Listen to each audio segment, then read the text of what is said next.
Seja bem-vindo ao Conversa Capital. Recebemos esta semana Luís Pais Antunes, Presidente do Conselho Económico e Social, desde 4 de julho deste ano. Muito obrigada por estar aqui com a Antena 1 e com o Jornal de Negócios. Como sempre acontece, começo por lhe perguntar o que é para si neste momento capital em Portugal. Obrigado, muito bom dia. Eu diria que neste momento capital em Portugal é o diálogo. No preciso momento em que vivemos é diálogo político, diálogo social, diálogo intergeracional, porque isso é um caminho, digamos, é um passo necessário para a estabilidade que em tempos conturbados como aqueles em que vivemos, sobretudo a nível internacional, mas também nacional, é fundamental. Esse diálogo conduziu, efetivamente, à formalização do Acordo Tripartido 2025-2028 sobre a valorização salarial e o crescimento económico, com as confederações sindicais e patronais. Todos assinaram, exceto a CGTP. O que é que acha que foi determinante, a propósito precisamente desse diálogo, para a assinatura deste acordo? Eu diria que foi o reconhecimento por parte de todos os intervenientes da importância da estabilidade, da importância de concertar posições e de um espírito de grande abertura de parte a parte, de cedência. O resultado final, como é normal numa negociação, há cedências de todas as partes. Quem é que cedeu mais? Isso é muito subjetivo, porque isso depende sempre do ponto de vista... Ponto de partida, não é? Esse é o tipo de pergunta que, se for feita a cada um dos atores envolvidos, ele vai sempre dizer quem se deu mais fui eu, porque isso faz parte do próprio processo negocial. Mas foi um processo, eu diria, bastante positivo, bem conseguido, é um passo na boa direção e, digamos, é um exemplo concreto da necessidade de espírito de diálogo que eu referi logo na minha resposta inicial. Acho que é um aspecto fundamental. Foi um exemplo para os foi restantes um bom exemplo, foi um bom exemplo que eu espero que se desenvolva e que floresça porque voltamos sempre à questão de partida. Nós, nas democracias liberais, o combate político é muito importante. É, aliás, um motivo de riqueza e de progresso nas sociedades, mas há momentos para o combate político e há momentos também para procurar as soluções que sejam no interesse da generalidade das pessoas, porque os desafios, e isso depende também da dimensão dos desafios que temos pela frente, e neste momento difícil é fazer uma seleção na enumeração dos desafios que temos pela frente, que são conhecidos por todos, no domínio da habitação, no domínio da segurança, no domínio dos rendimentos, no domínio do trabalho, no domínio da execução do PRR, que é fundamental para o desenvolvimento da nossa economia.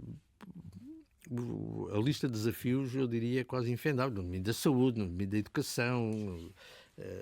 A lista é quase infindável e até é um bocado arriscado começar a fazer uma lista, porque haverá sempre alguém que vai dizer mas esqueceram-se, ou esqueceu-se de falar nisto ou de falar naquilo. Há um desafio imediato que é o do Orçamento do Estado para o próximo ano, onde alguns desses que referiu têm cabimento, mas antes disso eu gostava de lhe perguntar, enfim, como é que, nesse espírito de diálogo, avalia a posição que foi tomada pela CGTP relativamente à assinatura do acordo ou não assinar? A assinatura de um acordo nunca é obrigatória.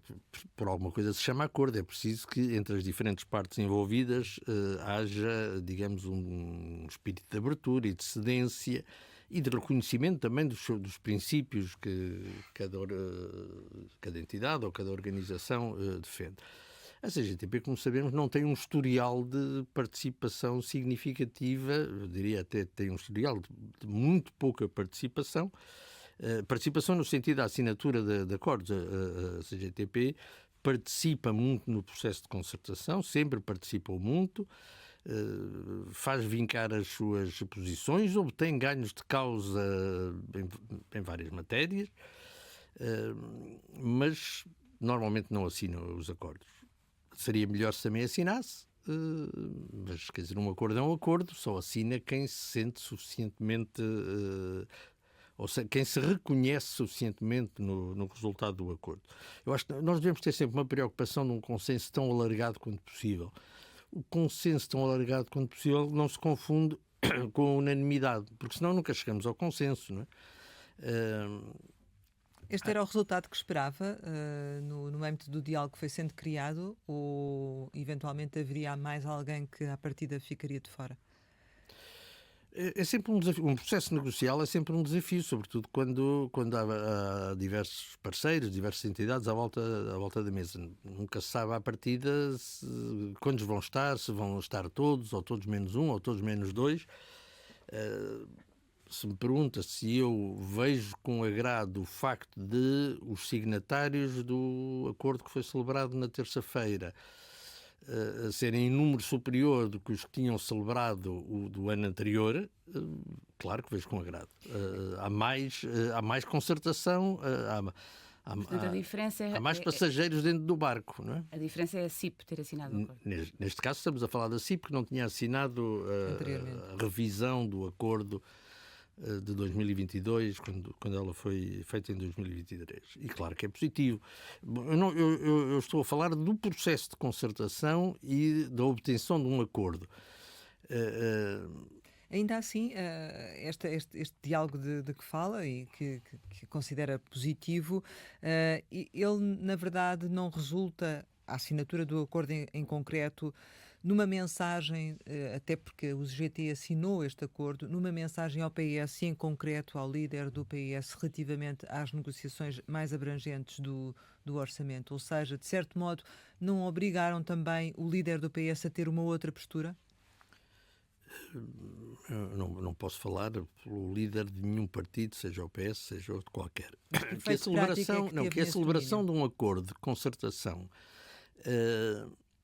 é também uma mensagem dirigida à sociedade e aos agentes políticos, sociais, empresariais. Para mim parece-me óbvio que há uma influência, ou há não vou dizer uma ligação direta, mas há uma influência no processo político em resultado da celebração de acordos de concertação. Também me parece óbvio. Eu próprio já dei o exemplo de que, quando era deputado, houve matérias em que eu certamente até teria votado de uma determinada forma, contra, por hipótese, mas como tinha havido um acordo de concertação social e havia um entendimento entre o governo na altura em funções e um número significativo de parceiros sociais, é muito difícil votar contra quando existe um entendimento alargado, não é? Mas agora estamos a falar de uma questão que tem a ver com a aprovação do Orçamento de Estado, não com algum aspecto específico, não é, da legislação. A propósito da questão do Orçamento de Estado, já tive ocasião de me pronunciar. Eu acho que é um objetivo, a aprovação do Orçamento de Estado é um objetivo desejável e necessário. Não sou o primeiro, longe disso, nem o único a dizê-lo. A dimensão dos desafios que o país enfrenta, o enquadramento geopolítico internacional, a própria situação económica na Europa, as incógnitas sobre o que se vai passar após as eleições nos Estados Unidos, a situação de guerra que temos no Médio Oriente e às portas, não é às portas da Europa, é dentro da Europa, na Ucrânia. Tudo isso são argumentos que aconselham a estabilidade política. Agora, eu não faço, nem cabe ao Presidente do Conselho Económico e Social fazer análise política ou comentário político.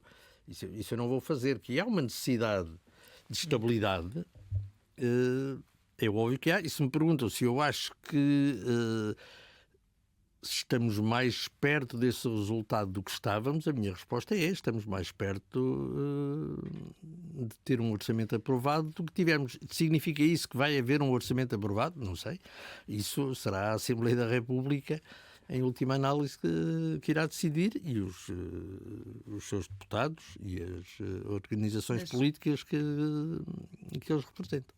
Mas a UGT, ao assinar o acordo, deu um contributo para que uma aproximação das partes também em matéria de diálogo do Orçamento do Estado, ou seja, obrigando de certo modo o PS a fazer essa aproximação, ou não? Eu não consigo... Objetivamente eu diria que sim, mas não é só o GT que obriga o PS, ou a CIP que obriga o A aproximação PSD, ou a ideológica. CCP que obriga. Para já, não, ninguém obriga. Um acordo, por natureza, é algo que é voluntário.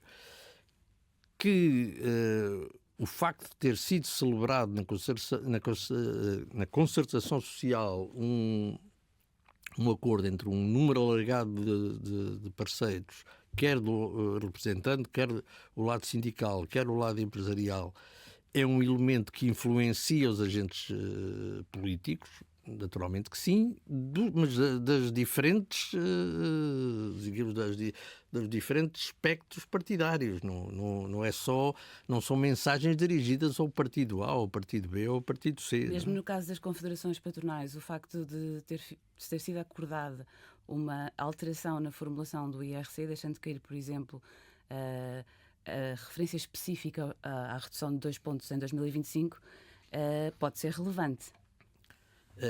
Claro que é relevante, mas um acordo é um exercício de cedências mútuas. Todos têm que ceder um pouco em nome daquilo que é interpretado como sendo um bem comum, que é a obtenção de determinados resultados, da estabilidade política, da estabilidade social, da estabilidade económica. E é óbvio que quanto mais alargado for o consenso à volta de uma determinada matéria, maior é a probabilidade de conseguir alcançar o resultado que se procura. Mas ainda em matéria de orçamento e das perspectivas que existem, como é que avalia, e aproveitando a sua apreciação sobre o diálogo, como é que avalia esta gestão do diálogo entre o governo e a oposição ao longo destes meses? Eu não faço juízos sobre as estratégias e as táticas políticas dos partidos no processo negocial. Um processo negocial é sempre... os processos negociais são sempre processos complicados. Nas mais diferentes áreas da atividade, seja política, económica, social, um processo negocial por definição, um processo de aproximação. As aproximações Mas eu não diria são, a não gestão são pública, lineares. aquilo que passa para a opinião pública, aquilo que é conhecido, não é? E que muitas vezes se sente que há um avanço, outras vezes um recuo, que há quem queira falar, que há quem não queira falar, ou seja, a própria gestão em termos públicos deste diálogo. Uh, eu acho que por vezes há demasiado ruído e demasiada atenção a fé diversos, perde-se muito tempo com pequenas tricas, quando isso não é o essencial, isso é o acessório. Agora, repito, ao longo da vida, na minha atividade profissional, participei, profissional ou política, ou social, participei em inúmeros processos negociais. Cada processo negocial é um processo negocial, uns são mais lentos, mais longos, mais repentinos, mais marcados por avanço e recuso. Isso faz parte do processo negocial. No processo negocial o que é importante é saber se alcança ou não um acordo e se esse acordo e se as partes que o celebraram se revêem no conteúdo do acordo. Isso é que é o essencial. Saber os diferentes passos e as percepções de cada um, eu diria que é relativamente irrelevante. Ainda assim, no final, havendo ou não havendo acordo, há sempre responsabilidades que são assacadas a cada uma das partes, mais que não seja quando essa matéria é passada para o escrutínio público através de uma eleição, por exemplo. E isso as pessoas estão atentas e, portanto, há essa responsabilidade de quando se dialoga. Quem é que tem mais a perder com um eventual chumbo do orçamento? E nesse cenário, eventualmente, qual é que deve ser, ou como é que tem sido a postura do próprio Presidente da República na gestão disto? Eu começo pelo fim, eu Certo. não vou comentar, tenho demasiado respeito e consideração pelo Imaginei Presidente que da sim, mas República. ainda assim queria-lhe fazer a pergunta. Não vou comentar, acho que não devo, não posso, e sinceramente não parece que faça muito sentido. Relativamente à questão propriamente dita, Certo. eu não diria que seja um tema de responsabilidade. Um processo de diálogo e um processo de concertação, eu diria um processo negocial, mesmo quando não permite atingir digamos, um acordo, um resultado final no qual todos se revejam, é sempre positivo. É sempre positivo porque ficam sempre... aumenta o conhecimento entre os diferentes envolvidos, entre os diferentes parceiros negociais, fica-se a conhecer e a compreender melhor a posição da contraparte, aprendem-se lições, sobretudo para o processo subsequente, e por isso quando muitas vezes leio falhou o acordo ou falhou... Eu não acho que exista um falhanço aí. Não se obteve o resultado final e principal que se queria. Mas é sempre positivo. Eu não colocaria a questão em termos de responsabilidade. Desse ponto de vista, agora, há uma responsabilidade dos agentes económicos, dos agentes sociais, dos agentes políticos em participarem de boa fé nos processos negociais. Depois, se chegam a acordo ou não chegam a acordo, isso depende de tantos fatores. Por isso A responsabilidade é essa. Sim. A responsabilidade é de participar de forma franca, aberta e de boa fé nos processos negociais, ainda que seja. E eu aí até posso dar o exemplo da concertação social, em que há divergências significativas entre os parceiros dos mais diferentes lados da mesa, mas em que há bastante abertura, bastante franqueza e bastante boa fé. Todos sabem ao que vão, todos fazem vincar as suas posições, todos aqui e ali obtêm ganhos de causa, ainda que depois até possam não assinar o texto final, porque existe uma ou duas, nós agora vivemos no mundo das linhas vermelhas, né? Porque existem uma ou duas ou três linhas vermelhas que não se podem ultrapassar, ou que não se devem ultrapassar desse ponto de vista, mas há sempre vantagens, e é por isso que na concertação social, no Conselho Económico e Social e na generalidade de organizações que congregam interesses diversos, participam todos, incluindo aqueles que habitualmente não obtêm um ganho de causa tão visível como os outros. É porque tiram dali benefícios e contribuem muito também para o debate. Certo. Eu não tenho dúvidas, aquele que não assina contribui tanto como aqueles que assinam, não ponho isso em causa. Neste caso do Orçamento do Estado, a aprovação do Orçamento, seja feita pelo PS, seja feita pelo Chega, é indiferente? Eu não colocaria a questão nesses termos. O que não é indiferente é o conteúdo do orçamento. Não é indiferente que o conteúdo seja este ou seja aquele, que tenha mais isto ou que tenha menos aquilo. Isso é que não é indiferente. Saber quem aprova ou quem não aprova, não acho... Digamos, no atual panorama parlamentar, nós temos um Parlamento bastante dividido, não tão dividido como diria a maioria dos países europeus, que têm representações bastante mais atomizadas, e é uma realidade para a qual nós temos que nos habituar. Aquela lógica de Parlamento dividido em três já não existe atualmente, e vai existir cada vez menos. Ou seja, o que está a dizer é que o PSD não deve evitar uma aprovação pelo Chega só por ser o Chega, desde que aquilo que consta do orçamento sejam as ideias do PSD e do CDS, ou seja, do Governo. Neste momento eu não vou fazer análise nem dar conselhos a nenhum partido, porque não é esse o papel do Presidente do Conselho Económico e Social. Nem parece que faça sentido. Repito, a questão tem aquilo que é público e notório é que há uma linha, há um processo negocial que o Governo tem mantido mais diretamente com o Partido Socialista, sem prejuízo também falar e receber e discutir propostas com outros partidos. São os dois partidos com maior representação na Assembleia da República, portanto é normal que o PSD e o PS tenham uma maior intervenção no processo, e é à partida desse processo negocial que tem sido público e que tem sido acompanhado pelos portugueses, é desse processo negocial que resultará digamos, o desenho final do processo orçamental, sem prejuízo, haverá certamente, como sempre houve, medidas propostas por outros partidos que também depois são discutidas na especialidade com maior ou menor relevância. Isso é um processo, é um concurso de vontades que também é isso, que também no Parlamento se faz. Já disse aqui que estamos mais perto, neste momento, de ter um orçamento. Em julho defendeu que, no eventual caso de chumbo, seria preferível uma gestão em duodécimos do que novas eleições. Continua a defender o mesmo? Vamos cá ver. Eu acho que no atual contexto o mundo tem mudado um bocadinho. Eu diria... Desde julho.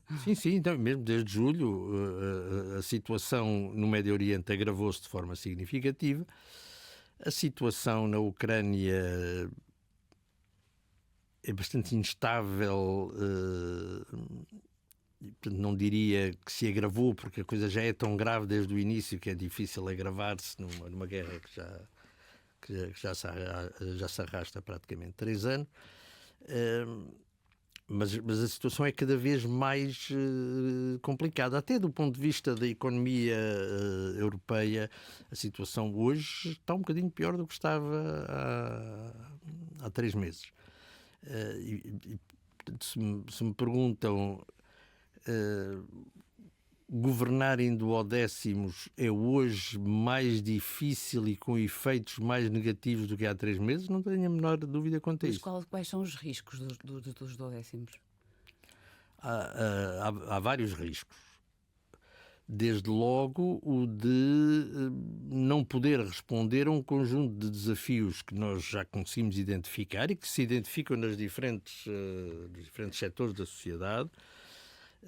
Desde logo a execução do PRR, que em 2025 tem, entre aspas, a sua última oportunidade, e que com uma gestão orçamental por duodécimos tem não acredito enorme que seria constrangimento. possível manter o ritmo de execução?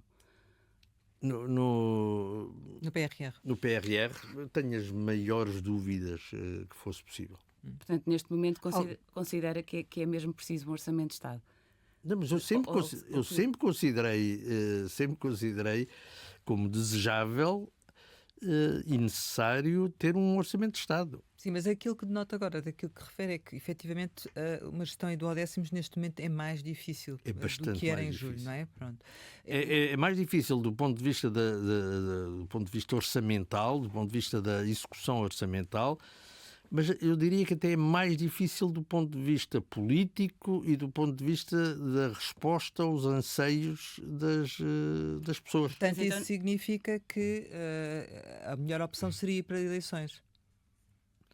Não, a melhor opção é aprovar o orçamento. E a segunda? Eu diria, a segunda é aprovar o orçamento. Bom, então não lhe vou perguntar a terceira, mas vai responder o mesmo. Porque a terceira é aprovar o orçamento. Agora, eu acho que nós temos não é nós, Portugal, o nosso país, a Europa, o mundo tem necessidade de estabilidade. Nós não devemos acrescentar fatores de instabilidade numa situação que já é conturbada. Os últimos anos, nós às vezes tendemos a esquecer, os últimos anos têm sido marcados por sucessivas perturbações. Nós precisamos de assentar e respirar e criar condições. E assistimos, desde logo em resultado da pandemia, assistimos ao agravamento de áreas na saúde. A saúde funciona pior, não é só em Portugal. Os sistemas de saúde foram muito afetados por aquilo que aconteceu na pandemia.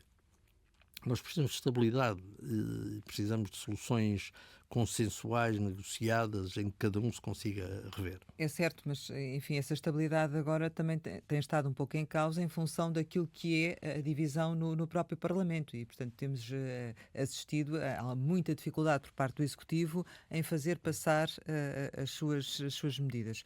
Mas voltando aqui ao acordo de concertação social, ainda ligado ao orçamento, sabemos que mesmo sem orçamento, os aumentos salariais têm repercussões e, portanto, poderão ser aplicados. Mas, em relação ao resto do próprio acordo, fica, de certo modo, comprometido e em que medida é que fica comprometido? Num cenário de não aprovação... Exatamente, do orçamento. Não posso afirmar com total convicção que fique comprometido no sentido em que já não pode ser executado. Agora, que a sua execução fica significativamente limitada, naturalmente que sim. Fica limitada, desde logo pelos meios que têm de se afetar à execução do que ficou acordado na concertação. É óbvio que a não aprovação de um orçamento vai afetar a execução do acordo de concertação social, desde como já aconteceu no passado. O acordo anterior e a revisão que ele foi feita subsequentemente foi bastante afetado pela dissolução da Assembleia da República, todo o período de convocação de eleições. Houve muitas matérias do acordo anterior que não chegaram sequer a arrancar, não é? Embora muitas outras tenham sido incluídas neste novo acordo, não é? Existe pelo menos uma cláusula geral que até prevê que as medidas do anterior acordo sejam estendidas por mais um ano. A própria estrutura do acordo não é muito diferente da do acordo anterior. Não é muito diferente. É uma revisitação do acordo anterior com novos aspectos, mas retomando... Agora, há, aliás, uma justificação para que o novo acordo vá buscar algumas das medidas que estavam no anterior.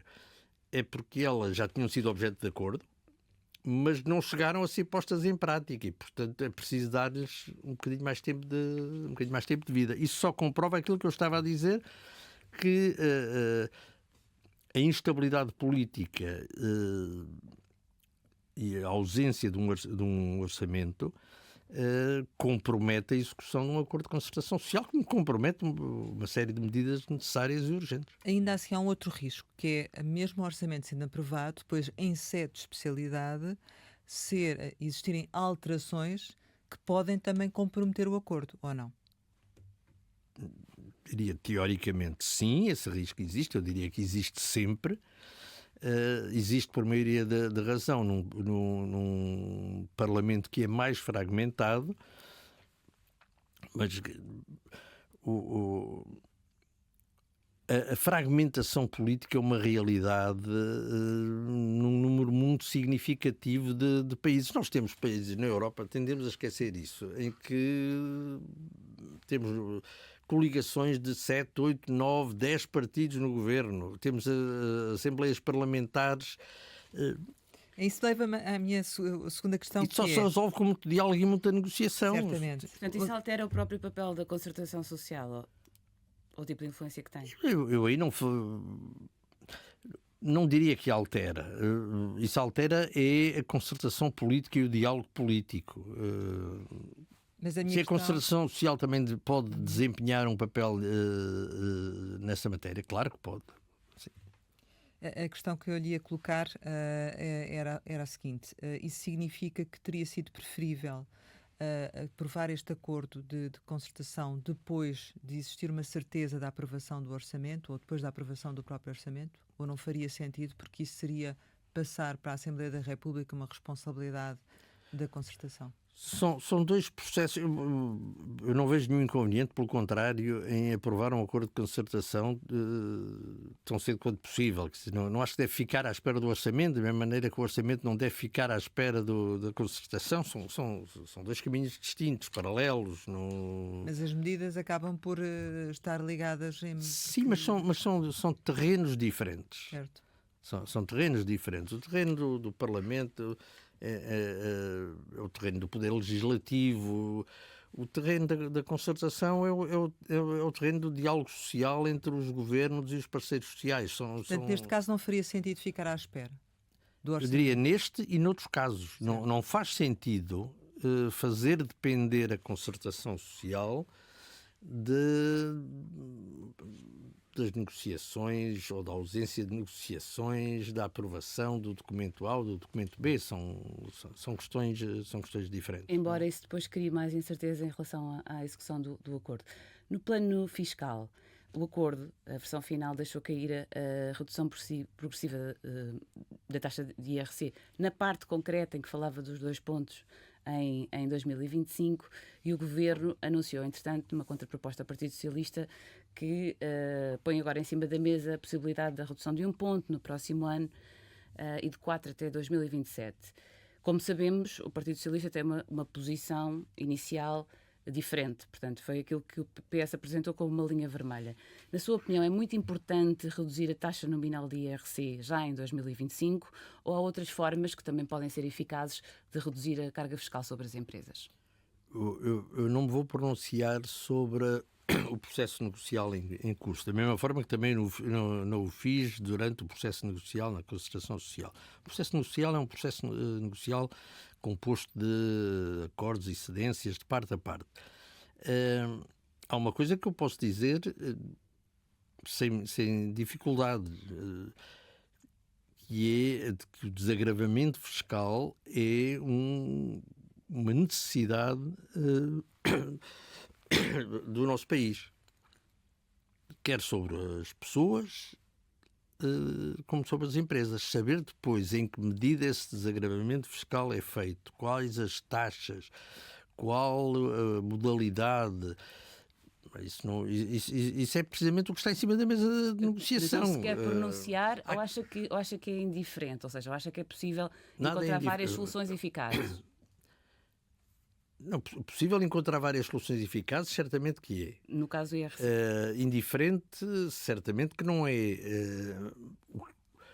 Mas, repito, estamos no meio de um processo negocial, ou melhor, o Governo está com os partidos representados na Assembleia da República, e em particular com o Partido Socialista, envolvido num processo negocial. Nesse processo negocial há cedências, há compromissos de parte a parte, só isso é que permitirá atingir um acordo.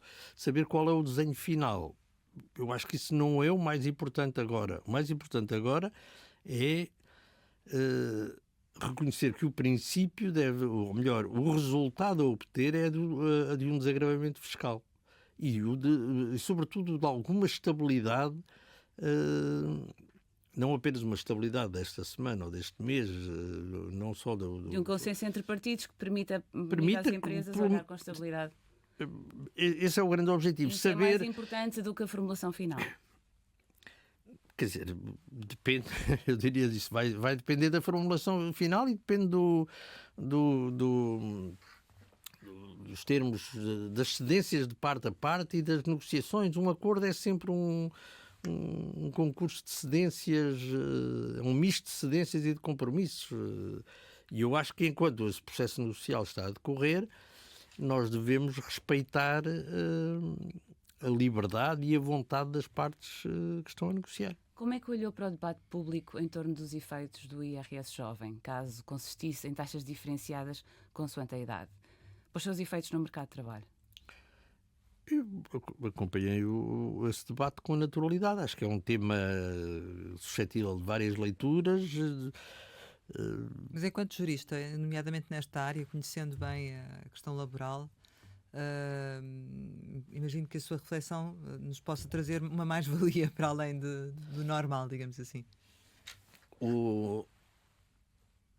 Eu acho que temos que dividir o problema em diferentes fatias. Há um problema óbvio à partida. E esse problema óbvio é que os nossos jovens estão a sair de Portugal. E estão a sair de Portugal por razões essencialmente de natureza de rendimentos e de tributação. Os rendimentos são baixos e a tributação é alta.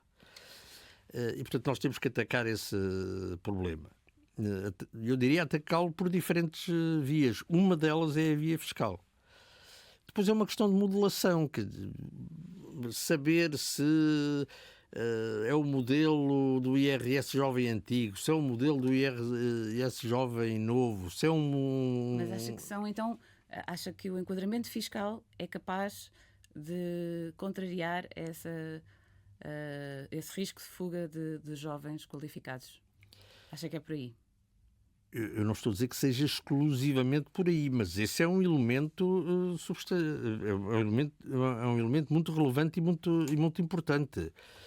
Eu conheço situações, todos conhecemos situações de jovens e outros menos jovens, cujo salário bruto, digamos assim, ou cuja remuneração bruta não mudou quando eles mudaram de país, saíram de Portugal e foram para outro país, mas o rendimento líquido aumentou significativamente, porque os custos são menores. Não, as taxas não são substancialmente diferentes, mas enquanto que uma taxa, por hipótese, de 30%, no caso português, já se aplica a quem tem rendimentos muito baixos, uma taxa de 30%, digamos, os escalões são muito mais altos noutras economias. E, portanto, o elemento fiscal tem uma enorme importância, não tenho a menor dúvida. Mas não é o único, quer dizer, as próprias remunerações também são um problema, os próprios estímulos ao desenvolvimento da carreira. Eu não acho que a fiscalidade seja a solução para todos os problemas do mundo e muito menos para o problema da fuga dos jovens. Mas é necessário, nós necessitamos de um desagravamento fiscal. Relativamente ao salário, ficou definido que o salário mínimo vai aumentar para 870 euros brutos no próximo ano, que representa um aumento de 15 euros, superior ao previsto pelo Governo. A questão é, do seu ponto de vista, há capacidade para acomodar este aumento por todos os setores, em função das perspectivas económicas, enfim, há ou não? O facto de ele ter ficado no acordo não quer dizer muitas vezes que os parceiros partilhem de que efetivamente é possível, não é? Tem a ver com esse diálogo e com essas cedências. Eu aí só posso fazer minhas as palavras do acordo. Os signatários consideram que é um objetivo legítimo e desejável o de fixar esse nível de salário mínimo, o de fixar uns objetivos de salário médio. É esse o consenso entre as partes. Portanto, eu acho que é possível. Tivemos também alguns setores a queixarem-se que dentro das suas próprias confederações há áreas que têm muita dificuldade em acompanhar porque, na verdade, não têm depois também, em termos de perspectiva de crescimento, essa capacidade, não é? Certamente ainda assim sim. Abdicam disso para poder assinar o acordo, não é? Certamente que sim. Quer dizer, eu não estou a dizer que é certamente fácil para todas as empresas de todos os setores ter um aumento do salário mínimo dos 820 para os 870. Mas se fosse os 855 que estavam previstos, também existiria a mesma dificuldade. Essa dificuldade existe. Sim, claro, mas isso já vem do anterior acordo. Agora, também. é possível, do ponto de vista dos parceiros signatários, é possível obter aqueles resultados, que eu admito que em alguns setores sejam mais complicados do que noutros. Mas... O mesmo se aplica também à questão do salário médio. Eu já creio que li numa entrevista, portanto, o que ficou previsto são 4,7%, também não alterou, mas creio que já li numa entrevista que deu que o salário médio devia ser como a Irlanda, 50% acima do mínimo. Isso é possível cá em Portugal ou ainda não? Não é certamente fácil, mas claro que é possível. No futuro ou agora? Eu acho que isso não se resolve nem por decreto, nem de um dia para o outro. Mas nós temos vindo a fazer o caminho correto em Portugal de aumentar o salário mínimo. E estamos a começar a aproximar-nos de patamares, ainda não chegámos lá, mas estamos a aproximar e vamos nos aproximar com o passar dos anos, de patamares que eu acho que são consensuais na sociedade portuguesa. O que é que se verificou à medida que se aumentava o salário mínimo? Aproximava-se do médio. O médio até, eu não sei se era o mínimo que se aproximava do médio, se era o médio que se aproximava do mínimo. E isso significa que há um problema de salarial em Portugal, que os salários não são suficientemente atrativos, não são suficientemente elevados, chamemos-lhe assim. Portanto, o desafio é nós criarmos condições para que o salário médio aumente, porque nós o pior objetivo que podíamos querer ter era um país de salários mínimos. Mas a questão é, o acordo prevê incentivos. Prevê, por exemplo, um incentivo em sede de IRC, permite, por exemplo, às empresas que aumentem salários a esse nível ter isenção de prémios de produtividade, é uma novidade. A questão é se os incentivos são suficientes, porque houve-se muito a ideia de que é preciso aumentar também o salário médio. Mas, como referiu, isso não se faz por decreto, não é? Sim, é preciso criar condições para que haja um dinamismo económico que estimule as empresas e que estimule o setor produtivo e os serviços a serem mais eficientes, a serem mais produtivos, porque isso virá permitir pagar melhores salários. Naturalmente não se faz de um dia para o outro, mas não se faz não fazendo nada.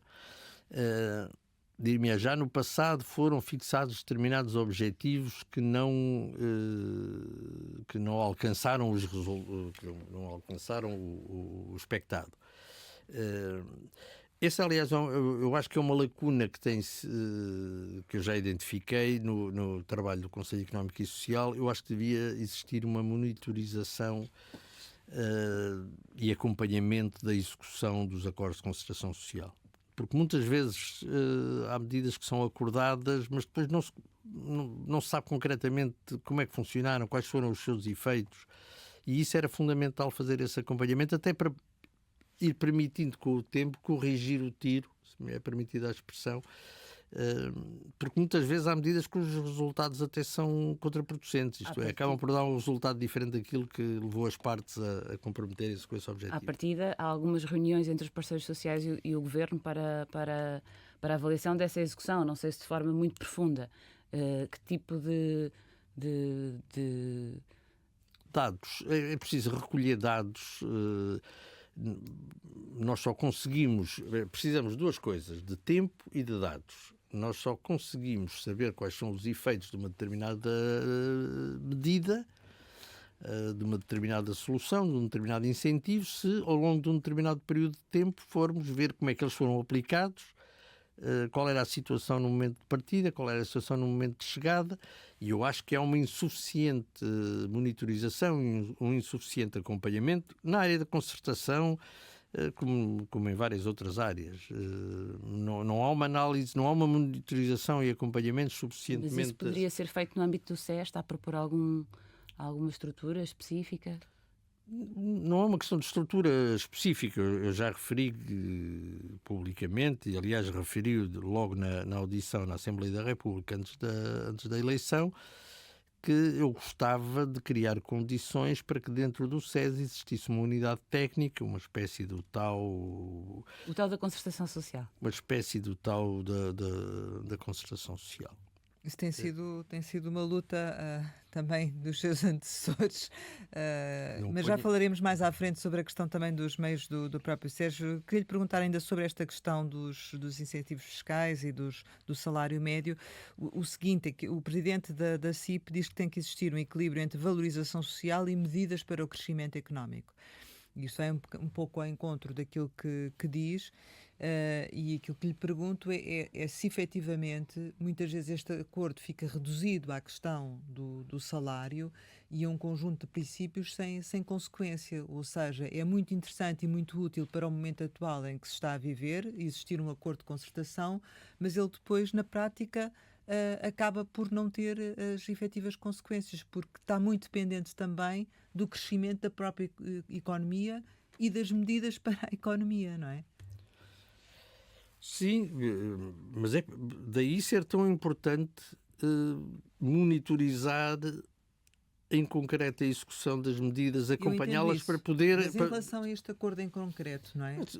Se me pergunta se qual é a garantia de que efetivamente há medidas para a economia e para o estímulo da economia? Porque o que temos até ao momento é um pacote que foi criado para a economia que na prática, no terreno, praticamente não existe, não é? Por exemplo, não é? Respondendo, são três questões diferentes dentro de uma mesma questão. Se me pergunta se este, e poderia valer para o anterior, se este acordo de concertação é bom, eu acho que é.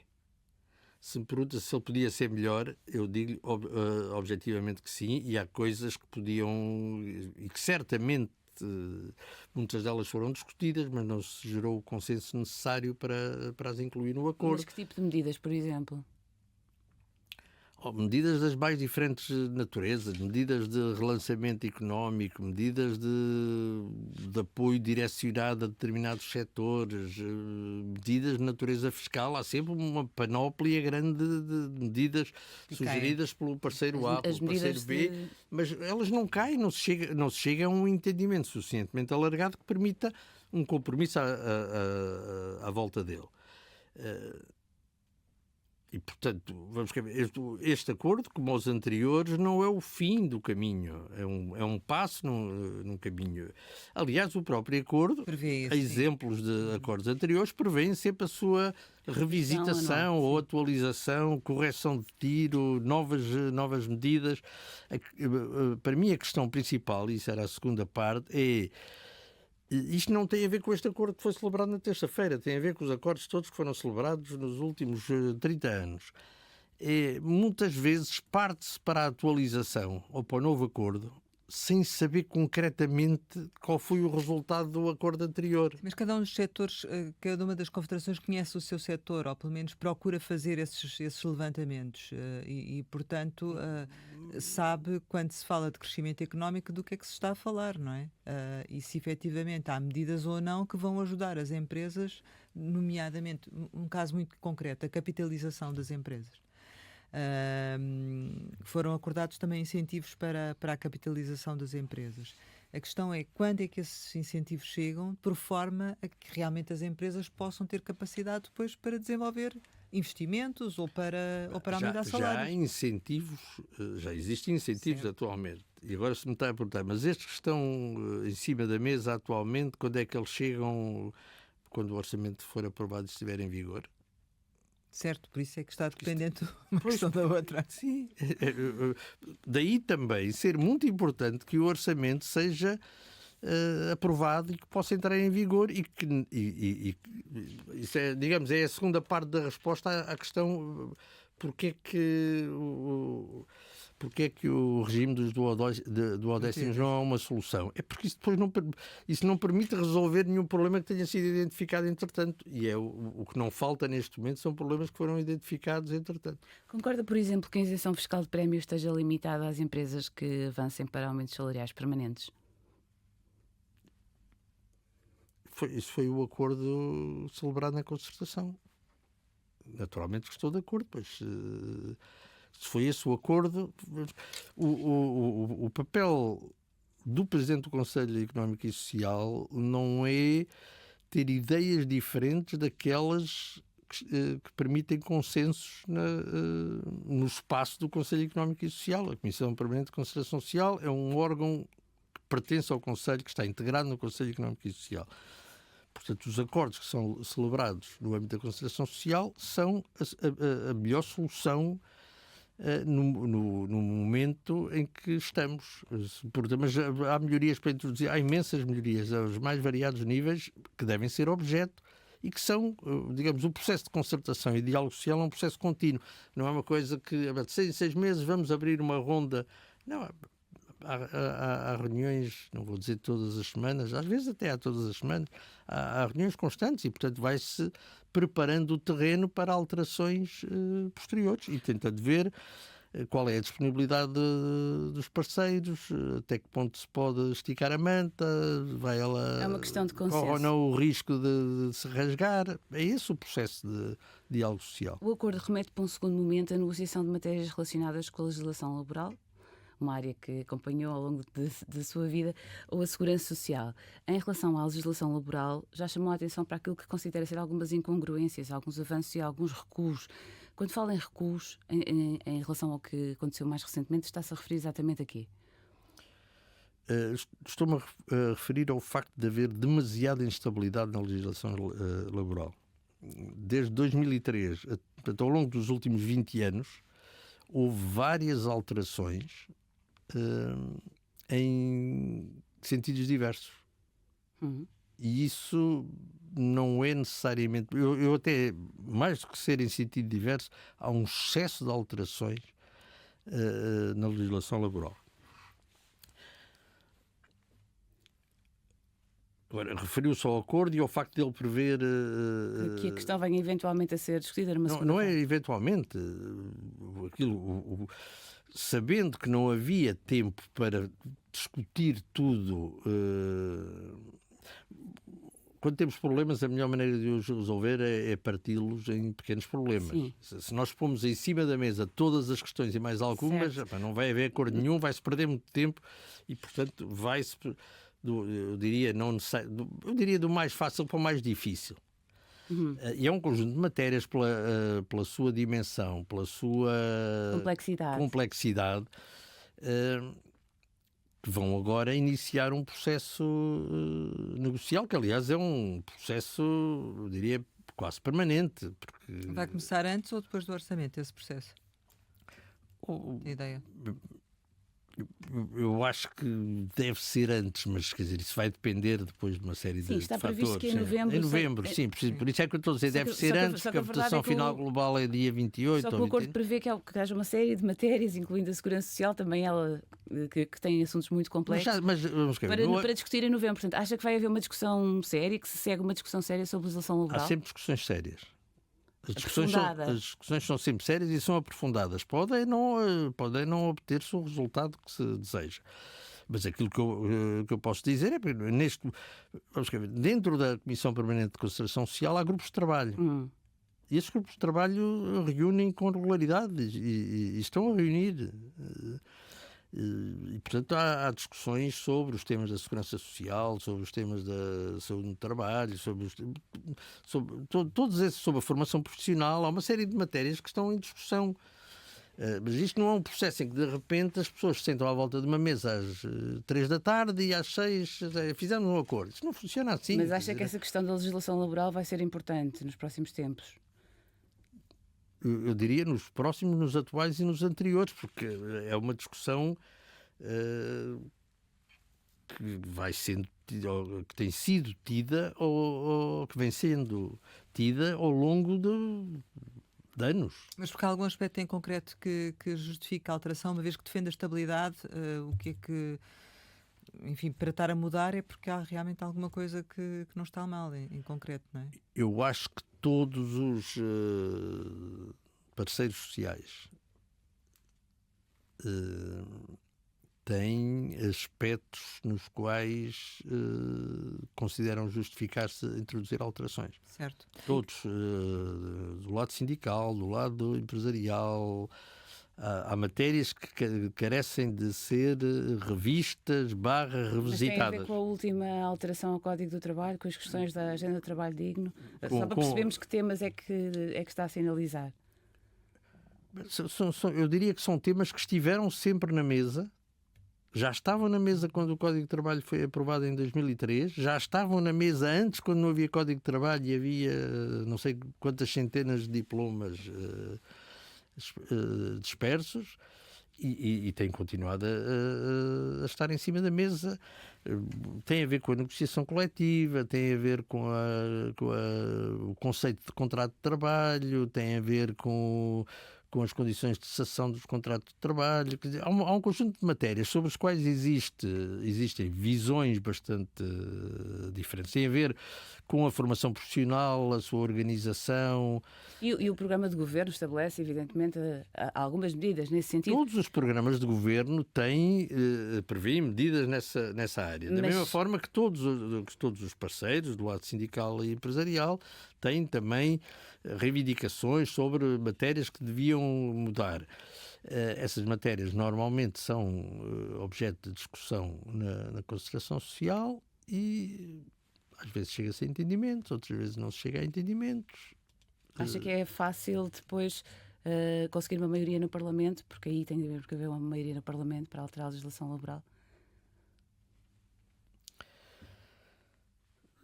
Eu diria, é tão fácil, ponto 1, depende da composição do Parlamento, ponto 2, depende do conteúdo das medidas. Neste momento eu diria que uma alteração à legislação laboral seria tão difícil ou tão fácil quanto quaisquer outras medidas que são votadas no Parlamento. Depende do seu conteúdo. Depende do conteúdo. Outras das matérias que... O que eu acho é que é importante que as alterações à legislação laboral e também na legislação da segurança social e na legislação da formação profissional, as alterações legislativas devem ser precedidas de um debate aprofundado no diálogo social. Concertação, no Conselho Económico e Social, isso deve ser objeto de um debate importante. E não, digamos, não existir uma discussão exclusivamente política e parlamentar para a alteração dessas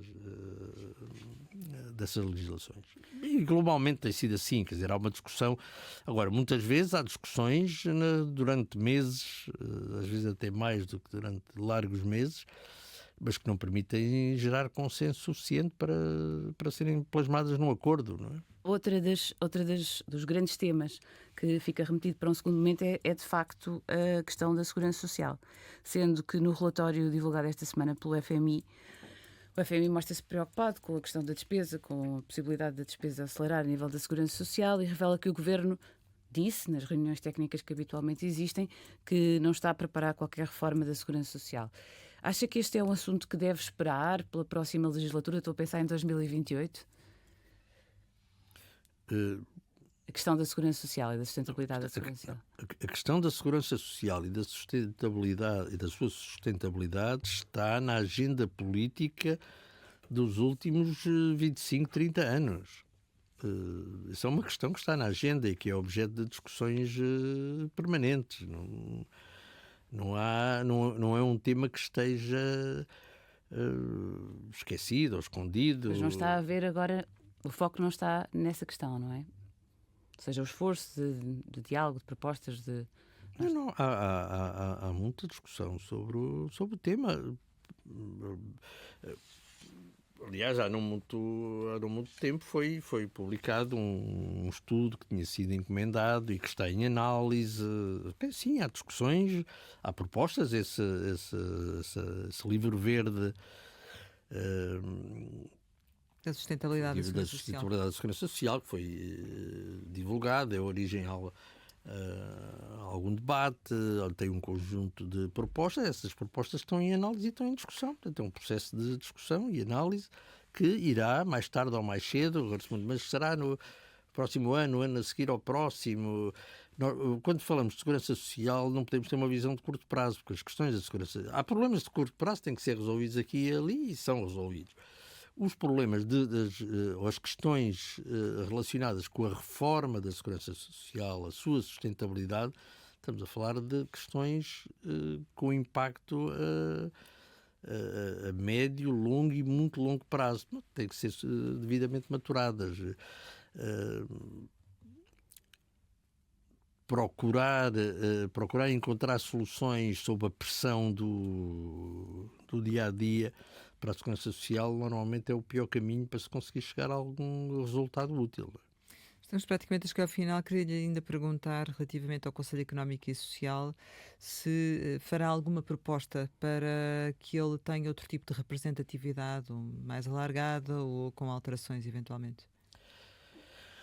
O Conselho Económico e Social tem pouco mais de 30 anos e vive ainda, portanto, desde que a sua previsão e a sua inscrição na Constituição ficou estabelecida,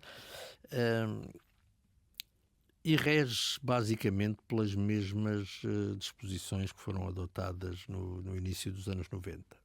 O que significa que carece de uma significativa atualização. É um processo que é mais fácil de explicar do que de concretizar. Já por mais que uma vez foi iniciado, mas por alguma vicissitude parlamentar não chegou ao fim. E a sua intenção é? A minha intenção, como já disse publicamente, é pôr esse tema na agenda, até porque o meu antecessor tinha desencadeado o processo já junto à Assembleia da República, houve audições.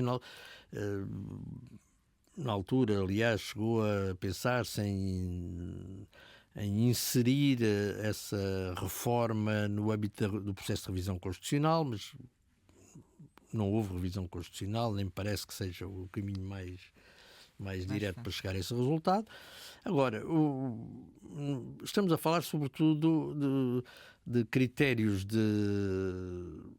representatividade no plenário do Conselho Económico e Social. Estamos a falar também de matérias de questão de natureza processual e procedimental, e também aquilo que eu chamaria algumas afinações no papel de consulta que é constitucionalmente atribuído ao Conselho Económico e Social. Para além do domínio da concertação, o Conselho Económico e Social tem é o órgão de consulta nas políticas económicas e sociais. Ainda ontem o plenário do Conselho aprovou o parecer sobre a Conta Geral do Estado, o parecer sobre as grandes opções, o parecer sobre o Plano Nacional de Energia e Clima. E eu acho que o Conselho Económico e Social devia ter uma maior centralidade nesse processo de elaboração e discussão das políticas públicas, em particular na área económica e na área social, e isso carece de alguns ajustamentos, quer na legislação, quer na regulamentação interna. Mais ter outra abrangência, ou seja, poder pronunciar-se sobre outros documentos? O Conselho Económico e Social pode pronunciar sobre tudo o que tenha a ver com política social, económica, política social, então, política europeia. Mas em que sentido é que iriam as alterações? Em que sentido concreto? Pode pronunciar-se, o Governo pode não, assim, a ligação ao Governo no sentido dos documentos em avaliação por parte do Conselho é que podem ser mais ou menos, não é? Porque o resto do Conselho pode emitir os pareceres que entender, não é? Pode, e tem no feito. Não tem a estrutura e os meios suficientes para fazer... Financeiros e humanos. Financeiros e humanos, não Sim. tem. E a própria administração consultiva está demasiado ampla. Quer ver, nós temos muitas comissões de acompanhamento e muitos conselhos consultivos que são uma espécie de mini-SES, certo, com representação sindical, representação patronal, representação do setor A, do setor B, muitas delas, aliás, inoperantes, o que não faz grande sentido. Muito bem. Queria-lhe também perguntar, e para concluirmos, apelando agora não à sua função de Presidente do Conselho Económico e Social, mas enquanto experiência política e de uma pessoa ligada a governos anteriores e ao PSD, enfim, que apreciação faz destes 6 meses de governo e desta liderança? Eu não vou fazer apreciações, o Presidente do Conselho Económico e Social não... Pedia-lhe para não o fazer nessa qualidade. Não, mas não o posso fazer nessa qualidade, não posso despir o fato de Presidente do Conselho Económico e Social. O que eu posso dizer sobre os últimos 6 meses é que têm sido 6 meses bastante agitados, mas motivantes. E que fazem antever que futuro? Fazem, sobretudo, desejar um futuro melhor. E acho que têm sido dados os passos. Eu acho que Portugal é um país que tem feito grandes progressos. As coisas não estão tão boas quanto aquilo que todos nós gostaríamos, mas para quem já anda cá há alguns anos, como é o meu caso, há muita coisa que precisa de ser melhorada, mas nós estamos claramente melhor do que estávamos. Quanto a isso não tenho a menor dúvida. Chegamos então ao final e, como habitualmente, lançamos algumas palavras para uma resposta rápida. A primeira é a Universidade de Coimbra. É a minha alma mater. Perry Mason. Perry Mason foi quem me levou em primeira linha a interessar-me pelas questões do direito. Sendo certo que acabei por fazer muito pouco crime, embora tenha feito algum no início da carreira, fiz alguns processos criminais, até com algum relevo, mas acabei por enverdar para outras vias. Piano. Piano é o meu refúgio das horas vagas, que são poucas. Já me dediquei mais ao piano. Tem fases. A pandemia afastou-me um bocadinho, contrariamente àquilo que seria mais óbvio. Henrique Nascimento Rodrigues. Henrique Nascimento Rodrigues foi o primeiro presidente do Conselho Económico e Social. Eu conheci-o na altura. Aliás, eu integrei como conselheiro o Conselho Económico e Social nos anos 90. Tenho ideia dele como um senhor. Orlando Figueira. Orlando Figueira é um mau exemplo, ou é um exemplo daquilo que de mau se pode fazer no mundo da justiça. Rita Alarcão Júdice. A Ministra da Justiça, uma ex-colega de escritório, com quem trabalhei de muito perto. Ela integrava a minha equipa de gestão na Sociedade de Advogados. Gosto muito dela. Candidata à Presidência da República? Eu não, certamente. Nobel da Paz? Do próximo ano? Deste ano. Deste ano, sim, portanto, para ser atribuído no próximo ano, acho que ainda estamos à espera de ver quem possa ser. Eu consigo encontrar muitos candidatos que não o deviam receber, mas escolher um que o deva e possa receber, tenho algumas dúvidas. Médio Oriente?